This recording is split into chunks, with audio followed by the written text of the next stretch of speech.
እውነታው ሲጋለጥ እንግዲህ ሰዎች እንደዚህ በተረጋጋ መንፈስ ተረጋግተው ወደ ራሳቸው ተመልሰው ከራሳቸው ጋር ነገሮችን ቆም ብለው አስበው አስተውለው ይመጣሉ ማለት ነው። ለምን ይሄን አልሽ ካላችሁኝ ትላንትና እንግዲህ ቡዜን አይታችሁታል።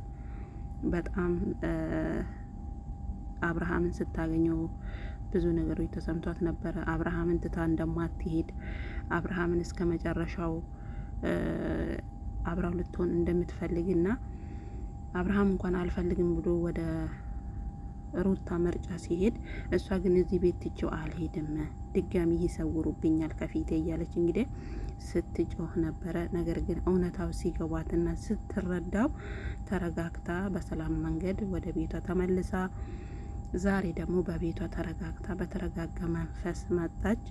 ውሽሚትም እንግዲህ እየተነፋረቀች ስትሄድ አብርሽና ሩቲ ፍክት ፏፈሽ ድምቅ ብለው እንደዚህ በምታዩት በቤታቸው ላይ ጥሩና አሪፍ ጊዜ የፍቅር ጊዜ የተነፋፈቁትን 1 አመትና ከዛ በላይ የቆዩበትን ጊዜያቶችን እያጣጣሙ ይገኛሉ።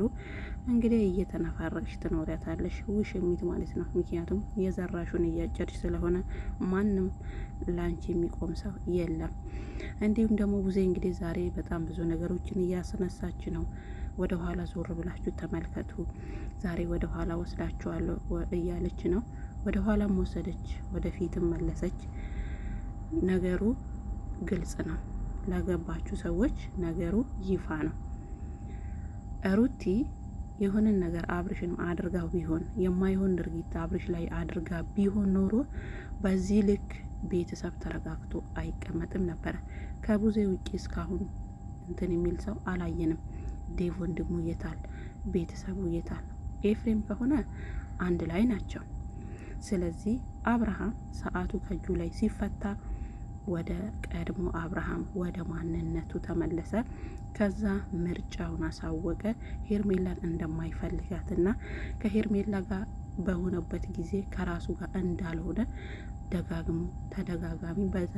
በተደጋጋሚ ከአንደበቱ አውርቷል ማለት ነው ዶችዬ። ስለዚህ እውነት ትቀጥናለች እንጂ አትበጠስም። ለመጀመሪያ ጊዜ ደግሞ ውሸት በጣም ታለመልማለች። ውሸት በቃ እዩኝ እዩኝ ትላለች፣ መጨረሻዋ ግን ውድም ትላለች እንጂ ማለት ነው። እና ምን ልላችሁ ፈልጌ ነው፣ የሆነ ነገር ቢሆን የሆነ ነገር ቢፈጠር በሩታ በኩል የሆነ ነገር አብርሃም ላይ ደርሶ ቢሆን በዚህ ልክ ተረጋግቶ ቤተሰቡ ላይ አይቀመጥም ነበረ። ምክንያቱም ይሄ ነገር ከተፈጠረ እንግዲህ 1 2 3 ብሎ ወደ ሳምንት እያስቆጠረ ነው።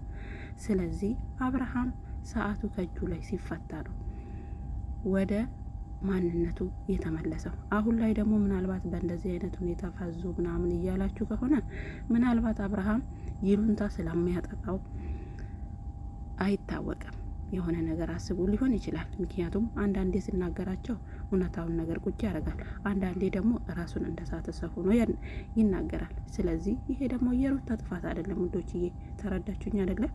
ሶ ከልጁ እናት ጋር ተመልሶ ልጁን አንድ ላይ ሆኖ ማሳደግ ይፈልጋል። ይሄ ደግሞ ማንኛችንም ሰው የምንወደው የምንፈልገው ፍላጎታችን ነው። ምክንያቱም እኛ ስናቅ ሩቲና አብርሽን እንጂ ውሽሚትና አብርሽን አናቅም። ስለዚህ ቡዜ ጋም የሆነ እውነታ አለ፣ ሸፈንፈን ያደረገችው እውነታ አለ። ሶ መቼም ይሆን መቼም ከሩታ ጋር አይለያዩ ማለት ነው። ለዚህ ቤት ደግሞ አዲስ ከሆናችሁ ሰብስክራይብ አድርጉ፣ ላይክ አድርጉ። አብርሽና ሩቲ ወደፊት